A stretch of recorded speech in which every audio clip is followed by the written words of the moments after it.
Bismillahirrahmanirrahim. Assalamualaikum warahmatullahi wabarakatuh.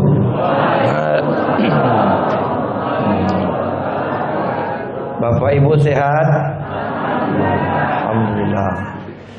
Alhamdulillah alladzi arsala rasulahu bil huda wa dinil haqq liyuzhirahu 'alad dini kullih wa kafa billahi shahida.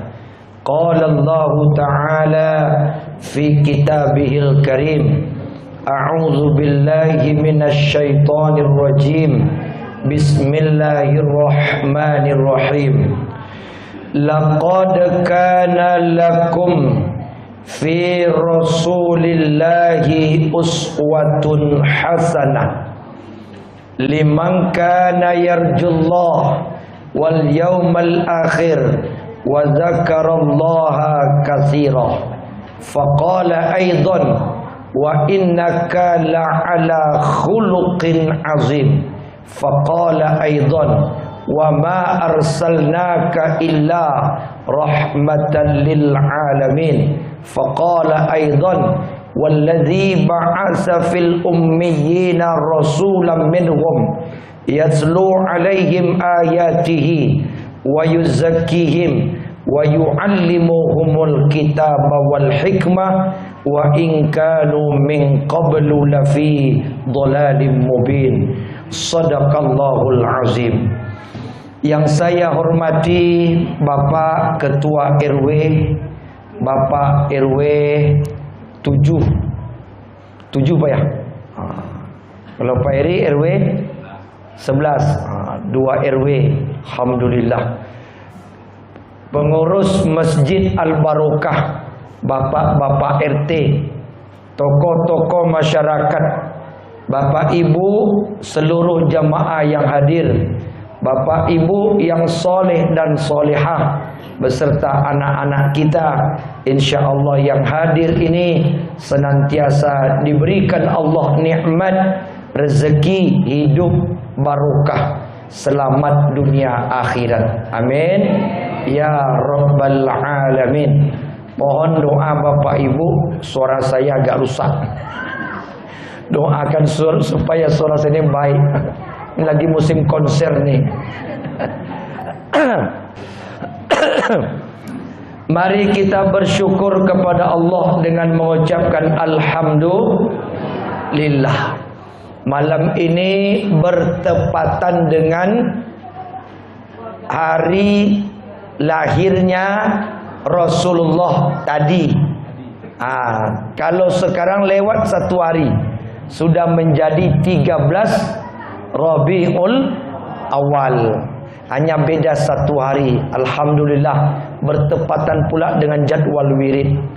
Kemudian kita berselawat kepada Rasulullah Nabi Muhammad sallallahu alaihi wasallam dengan mengucapkan Allahumma salli ala sayyidina Muhammad wa ala ali sayyidina Muhammad.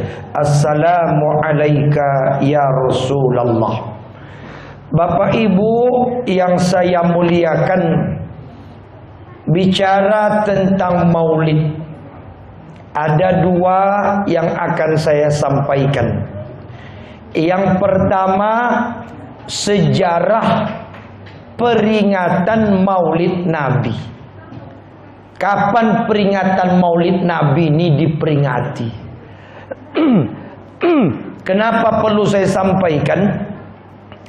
Banyak kita-kita nih Bapak Ibu dulu ikut maulid, sekarang haram maulid.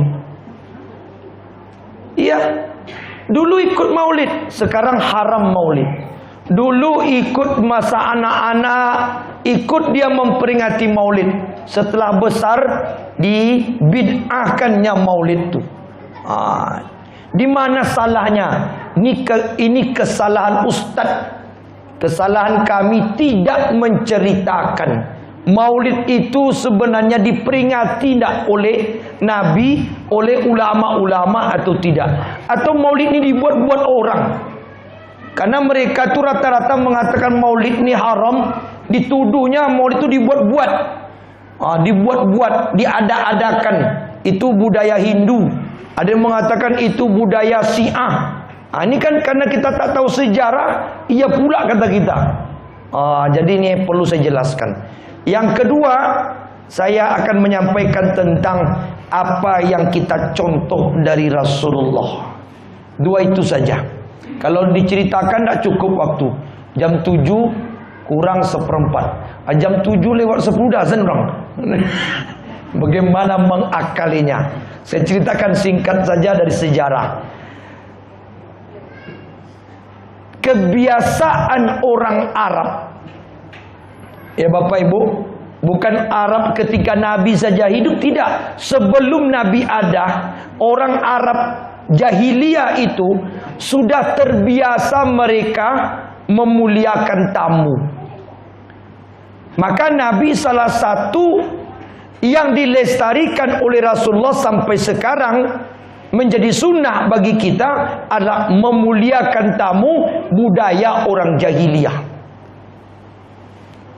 Apa yang dimuliakan? Kalau orang datang ke rumah, tak bertemu di mana, kumpul-kumpul, itu orang Arab Bapak Ibu pasti selalu ada makanan.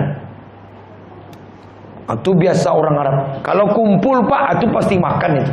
Nggak ada tuh. Kalau tak makan, itu mereka malas kumpul. Nah, sekarang ada makanan enggak? Berarti ini bukan orang Arab nih. Ini orang Arab maklum.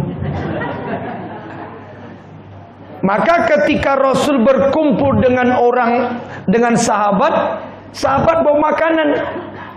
Dikasih kepada Nabi, disuguhkan kepada Rasulullah. Semua sahabat makan kecuali Nabi.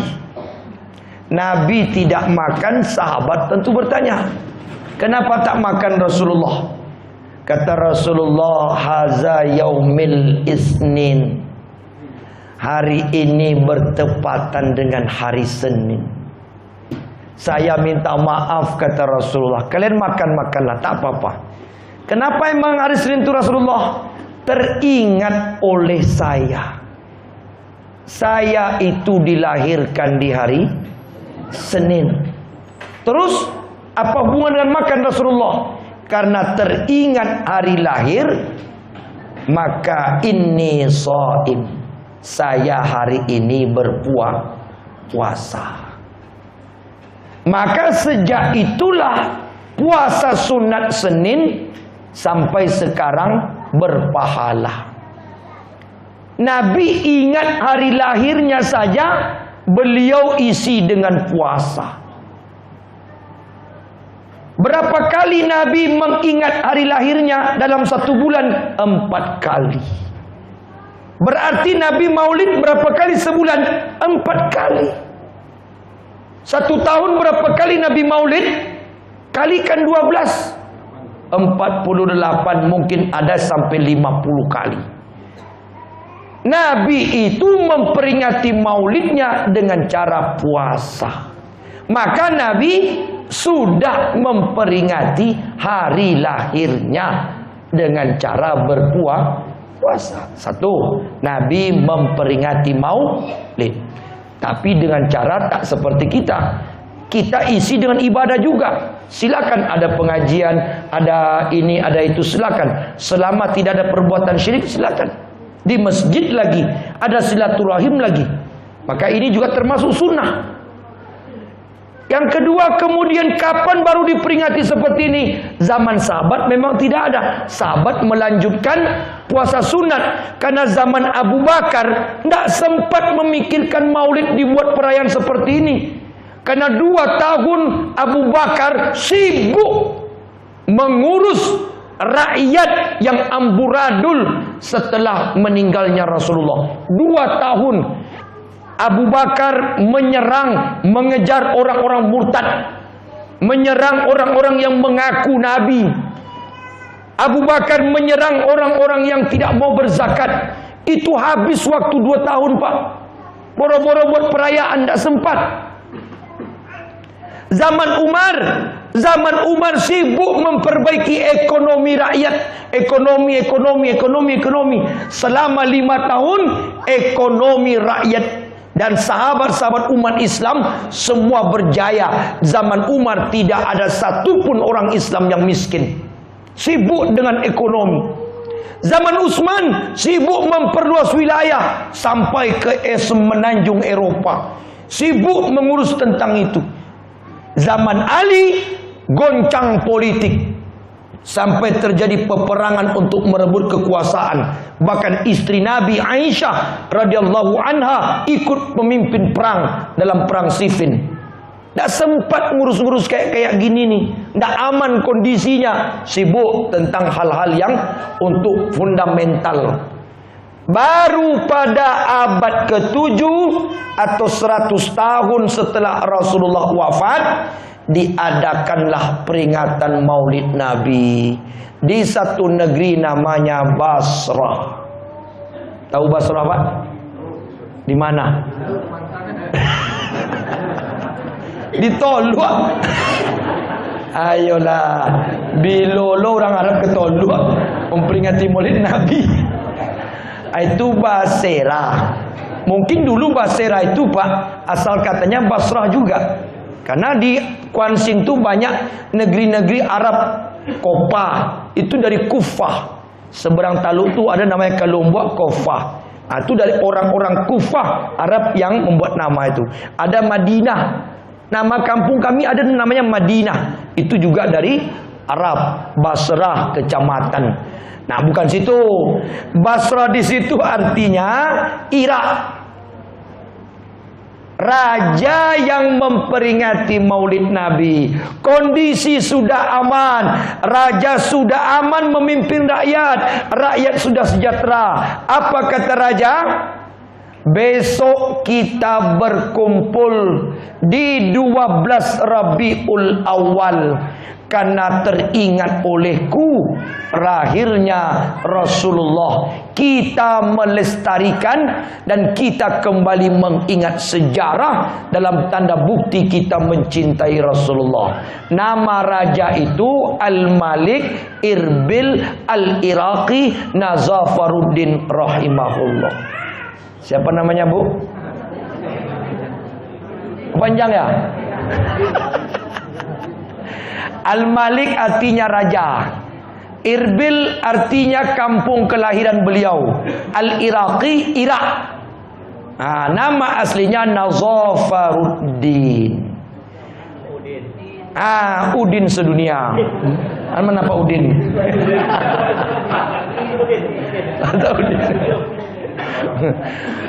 Bukan Udin, Nazafaruddin.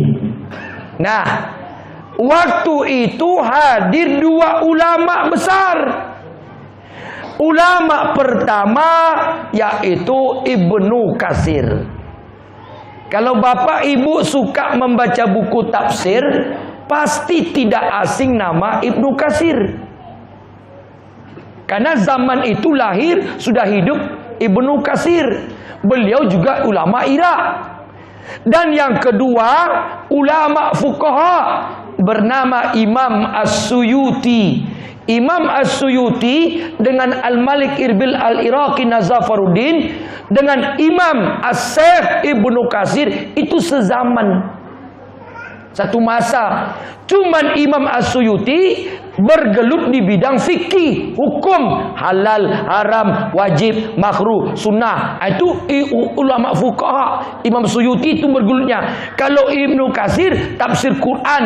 Artinya ada 2 ulama besar yang mereka mumpuni tentang Al-Quran hadir di acara itu, yang disembelih oleh Al-Malik Ibn Nazafaruddin raja 500 ekor onta, 1000 ekor sapi dan 5000 ekor kambing untuk memperingati Maulid Nabi. Makanya Maulid itu, Pak, asalnya Maulid dan mulut tak bisa dipisahkan. Kalau mau buat acara Maulid harus ada makan. Malam ini gimana? Cocok? Bulan depan, tahun depan kalau kita masih hidup, panjang umur, Masjid Al-Barokah buat acara maulid itu kita potong kambing 2 ekor. Setuju? Pitinya? Makannya setuju. Datang pengurus, Pak nyumbang Pak, piti. Ada yang protes. Karena warga kita begitu Pak, ukuran makan mau dia, datang menyumbang, ada mau. Insya Allah itu maulid itu asalnya. Nah saya singkatkan. Kemudian tersebar ke seluruh santero dunia. Karena Ibnu Katsir menyampaikan ini acara baik, Imam Suyuti menyampaikan ini acara tak dibuat oleh Nabi, tapi ini bagus dilestarikan. 2 imam besar menyuruh ini dilestarikan. Datang orang sekarang, ulama bukan, imam bukan, haram kata dia. Ala kacau.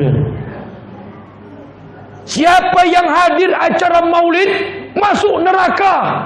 Astagfirullah. Itulah Islam ni sukanya begitu aja. Ada aja yang suka nyeleneh-nyeleneh. Sebenarnya sikap yang paling baik itu, kalau kita tidak suka maulid, diam. Lebih aman. Karena lisan kita akan diminta pertanggungjawaban nanti dari kiamat. Kan dihisap oleh Allah. Bilang-bilang bid'ah tu Pak, besok dihisap oleh Allah tu. Dipertanyakan oleh Allah. Menyinggung orang tu nanti dipertanyakan oleh Allah. Tahun 1972 sampai ke Indonesia diperingati oleh Nahdlatul Ulama secara besar-besaran di halaman Masjid Al-Azhar Jakarta. Ada bukunya Pak. Bapak mau bukunya datang ke rumah saya. Ini sejarah Maulid Nabi Pak. Yang mengarang itu ulama tafsir kita. Nanti saya sampai ke sana. Tahun 72 Nahdlatul Ulama memperingati Maulid Nabi. Penceramah Maulid Nabi orang Muhammadiyah. Ingat, orang NU yang buat acara, orang Muhammadiyah yang ceramah. Siapa orang Muhammadiyah itu Pak? Ulama tafsir kita, ulama Indonesia satu-satunya yang mengarang kitab tafsir Al-Azhar. Ulama Sumatera, orang Danau Meninjau, Buya Hamka sendiri yang mengarang kitab itu. Saya yang ceramah Maulid Nabi tahun 72 di halaman Masjid Al-Azhar, hadir lebih kurang 5.000 orang. Baru sampai ke kita Pak. Itu sejarahnya. Jadi kalau ada bapak-bapak, ibu-ibu nanti bilang nggak ada itu Maulid Nabi itu dibuat-buat, itu fitnah. Nggak ada orang Syiah. Syiah tidak mungkin memperingati maulid karena Syiah tak mengakui Nabi Muhammad. Dari mana pula orang itu memfitnah Maulid Nabi itu perayaannya dari Syiah. Syiah itu Bapak Ibu tidak mengakui Nabi Muhammad sebagai Rasul. Rasul mereka siapa? Ali bin Abi Thalib. Karena menurut orang Syiah, Malaikat Jibril sesat menurunkan wahyu Al-Quran kepada Muhammad, seharusnya ke Ali bin Abi Thalib. Maka orang Syiah itu mengatakan Aisyah itu laknatullah alaih, Abu Bakar laknatullah alaih, Umar bin Khattab laknatullah alaih. Kita tidak. Kita mengatakan Aisyah itu radhiyallahu anha, Abu Bakar radhiyallahu anhu, Umar radhiyallahu anhu. Fitnah ini dari Islam. Satu, itu sejarahnya. Ya, anak-anak remaja tahu tuh, ini bukan dibuat-buat, ini memang ada sejarah. Nabi sudah memperingati dengan cara puasa, kemudian tabi'in dengan cara seperti ini. Wah, apa yang kita contoh dari Nabi? Laqad kana lakum fi Rasulillahi uswatun hasanah. Satu saja yang saya sampaikan, misi Nabi diutus oleh Allah itu satu, tak lebih dan tak kurang. Nabi itu diutus oleh Allah Bapak Ibu ke muka bumi ini kepada orang-orang Arab hanya satu misinya. Innama bu'istu liutammima makarimal akhlak. Satu itu aja.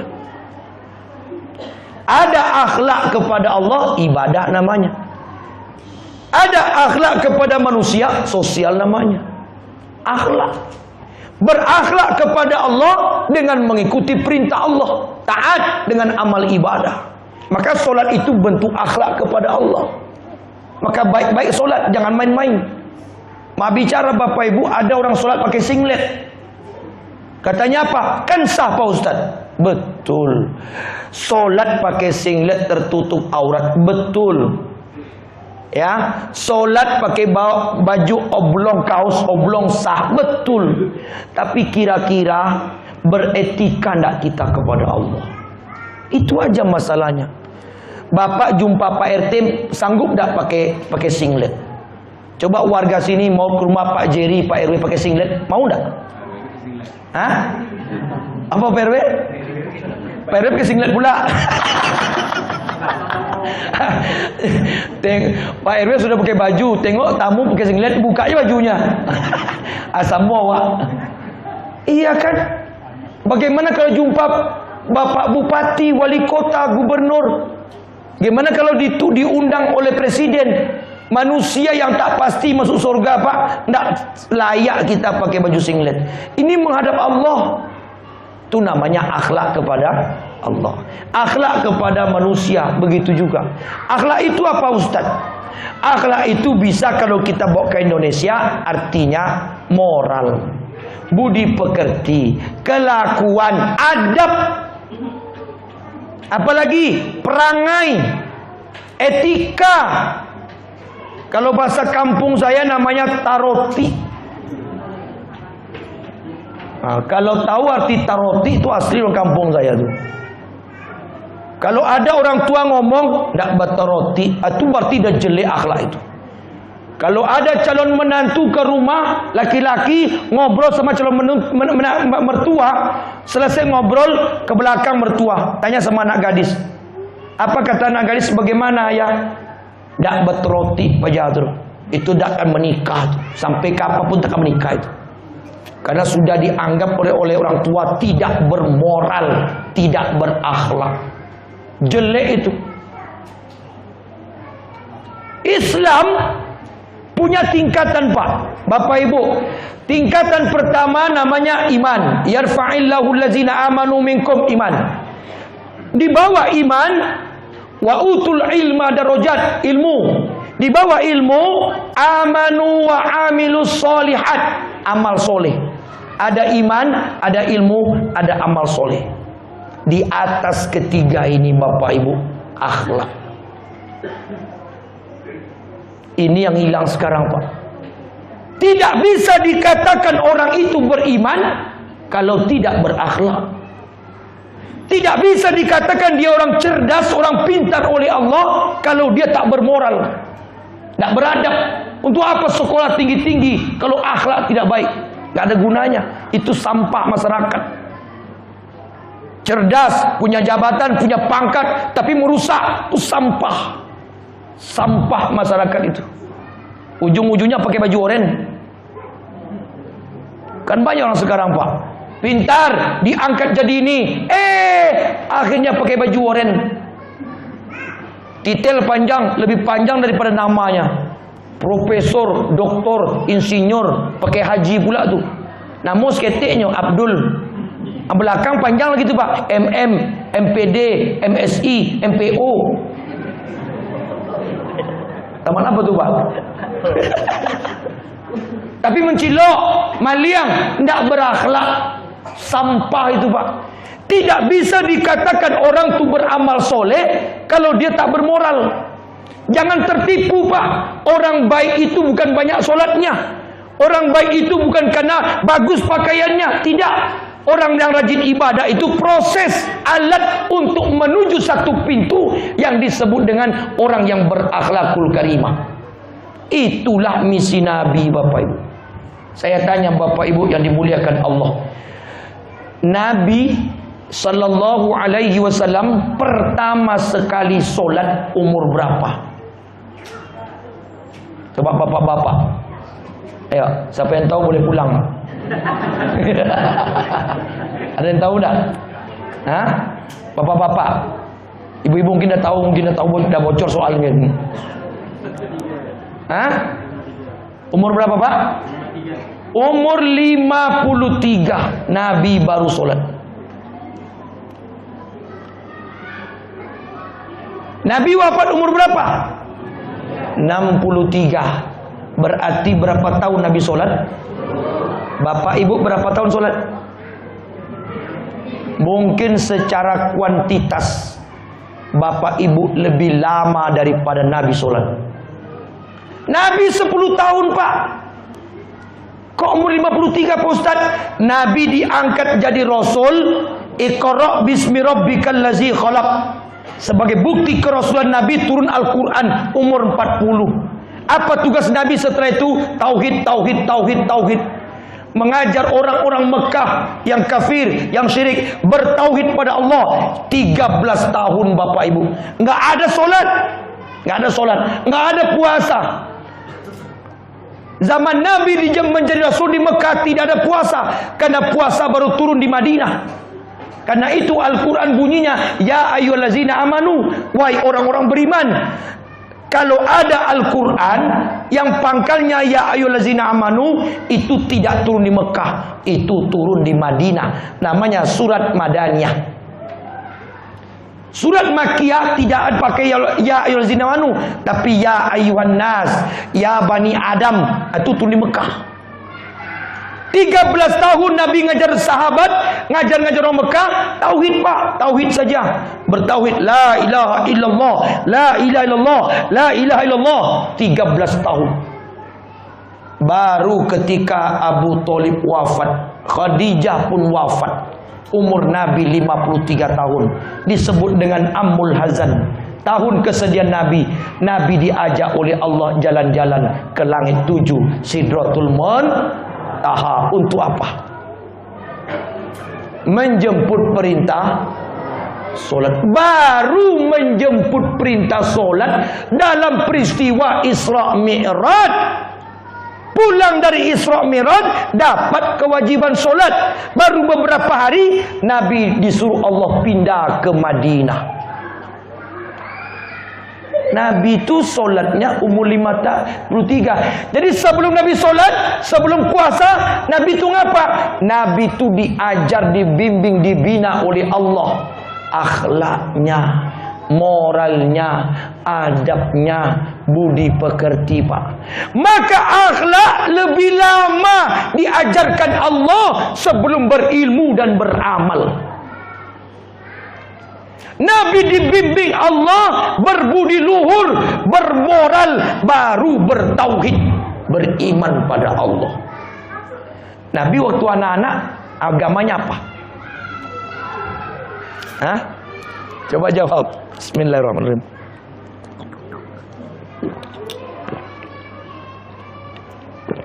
Nabi waktu anak-anak sampai remaja, sampai dewasa, agama Nabi apa? Gak ada. Agama apa Nabi? Gak ada. Nabi tak dapat ajaran. Injil sudah rusak, Pak. Sudah amburadul. 500-600 tahun jarak Injil dengan Al-Quran. Injil sudah rusak oleh Al-Hawariyin. Sebagian pengikut Isa sudah merusak obrak-abrik Injil. Sudah rusak Taurat, Zabur jauh. Nabi dibimbing oleh Allah hanya satu, jadi orang baik. Udah jadi orang baik saja, jadi orang baik. Nabi tak pernah bermaksiat, tak pernah berjudi, tak pernah berzina, tak pernah menyembah patung. Satu-satu sahabat Nabi yang begitu siapa? Ali bin Abi Thalib. Ali bin Abi Thalib tidak pernah seumur hidupnya menyembah patung. Maka umur 10 tahun Ali itu masuk Islam ikut Nabi Muhammad. Selama umur 0 sampai 10 tahun Ali tak pernah ikut menyembah patung seperti orang-orang lain, mengikuti agama bapaknya. Sebab itu Ali disebut dengan karamallahu wajahahu, Dimuliakan Allah wajahnya karena tak pernah wajahnya melihat patung, menyembah patung. Kalau Umar bin Khattab nyembah patung, Pak. Utsman pernah ikut juga. Sahabat-sahabat lain banyak yang ikut. Nabi tak ikut, Ali tak ikut. Dipelihara oleh Allah hatinya, dipelihara oleh Allah hati Nabi Muhammad, tak terpengaruh, dididik terus oleh Allah, hanya akhlak, adab. Baru ketika umur 40 Nabi diturunkan wahyu agama Islam.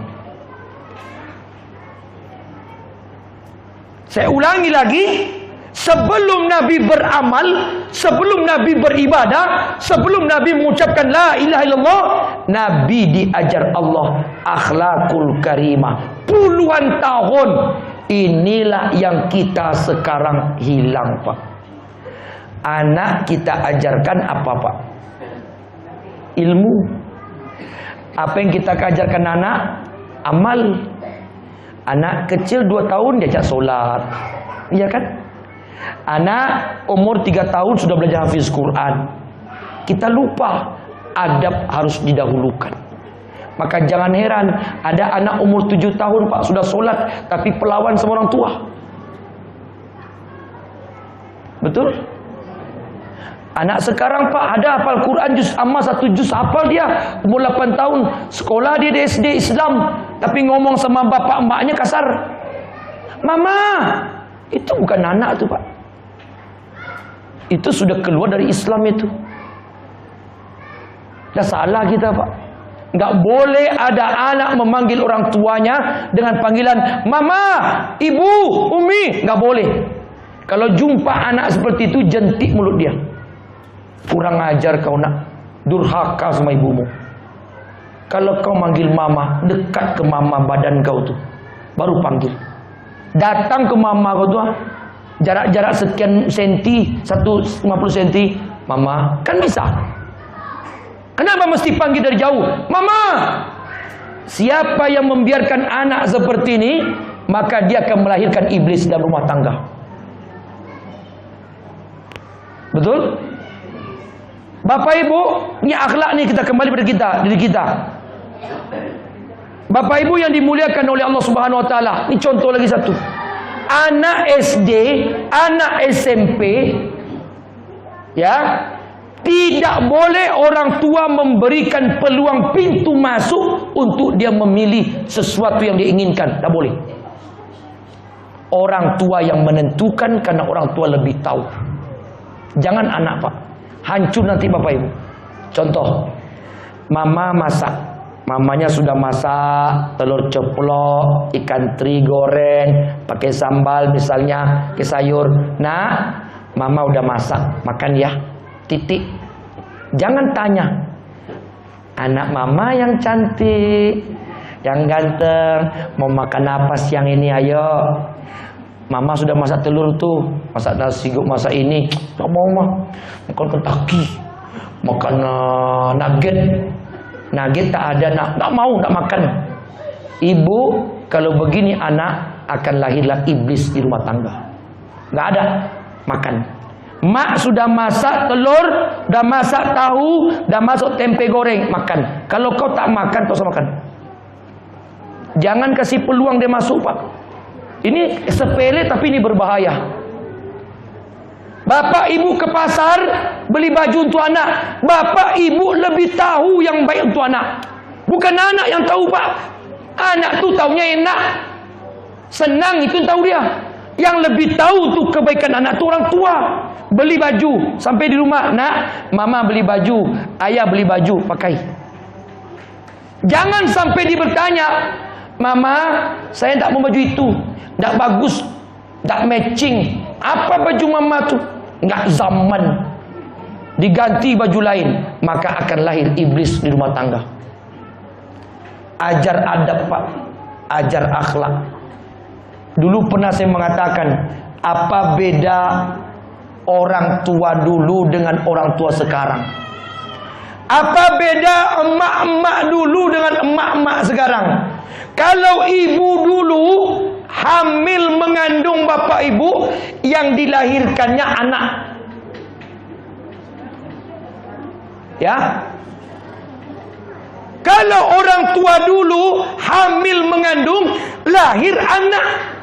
Kalau sekarang ibu mengandung hamil, yang dilahirkannya bukan anak, raja. Saya sedih Pak, tambah sedikit waktunya. Ini penting sekali.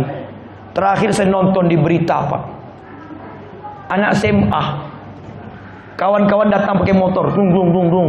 Yuk bro, jalan-jalan. Diajaknya kawannya, anak kawannya nih minta motor sama bapaknya. Pak, punya motor, kami mau jalan. Kata bapaknya, motor mau dipakai nak, tidak bisa kau pergi. Ditinjunya langsung bapaknya. Anak sekarang Pak, pintar-pintar, adab tak ada. Karena bapak ibu melihara iblis. Dari kecil kita ada salah. Jangan kasih peluang anak jadi raja. Apa beda anak dengan raja Pak Ustadz? Kalau anak, orang tuanya yang ngatur. Kalau raja, anak yang mengatur.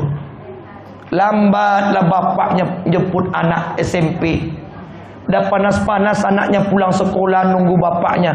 Bapaknya pun dah panas-panas pakai motor. Entah macet, entah tergeser, entah gimana di jalan. Tak mau tahu anaknya. Sampai di sekolah, apa kata anaknya? Papa ni lambat kali. Tahu tak panas, capek, lapar. Apa kata papanya? Maaf ya nak, tadi papa singgah sebentar beli ini. Ya Allah. Bapak minta maaf dengan setan. Dan itu dibiarkan. Tolong bapak ibu, tak ada gunanya anak rajin ibadah, pintar otaknya, kalau dia tidak beradab. Nomor satu itu akhlak. Nabi tak solat puluhan tahun Pak, tidak belajar ilmu karena belum turun wahyu, tapi Nabi diajarkan adab. Imam Malik sedang ceramah bapak ibu, sedang ceramah, ada muridnya, di antara muridnya Imam Syafi'i, di antara Imam Syafi'i ada murid lain sedang mengobrol. Imam Malik cerita, apa kata Imam Malik? Hai bapak-bapak yang di sudut, saya 30 tahun belajar adab, baru belajar ilmu. Karena tak mau diam. Artinya apa? Jamaah tak beradab. Marah Imam Malik Pak. Tahu tak? 30 tahun saya belajar adab, baru saya belajar ilmu. Kalau engkau tak bisa beradab, pulang dulu. Belajar adab, setelah kau sanggup, adabmu baik, akhlakmu baik, baru ikut pengajian denganku. Itu Imam Malik itu. Imam Abdul Qadir Al-Jalani mengatakan kepada muridnya, sebelum kalian duduk di majlis taklimku, sudahkah kalian belajar adab 10 tahun? Saya 15 tahun belajar adab, baru ikut pengajian. Ini sekarang yang hilang. Balik ke pangkal kita bapak ibu. Nabi itu misinya apa? Nabi misinya mengajarkan akhlak dulu. Tolong dari rumah tangga dulu bapak ibu. Anak-anak tolong bapak kerjasama. Bapak ketika anak lihat tak baik, ibu negur. Kalau ada anak manggil ayahnya, ayah, datang ibu, negur. Nak, itu ayahmu nak, bukan temanmu. Tak layak kau memanggil ayahmu seperti itu nak. Minta maaf. Datangi ayahmu baik-baik nak, baru ngomong. Enggak perlu kau bersuara tinggi mekik-mekik manggil ayah. Ketika dia manggil ibunya, ayahnya pun negur. Jadi ada sinkron.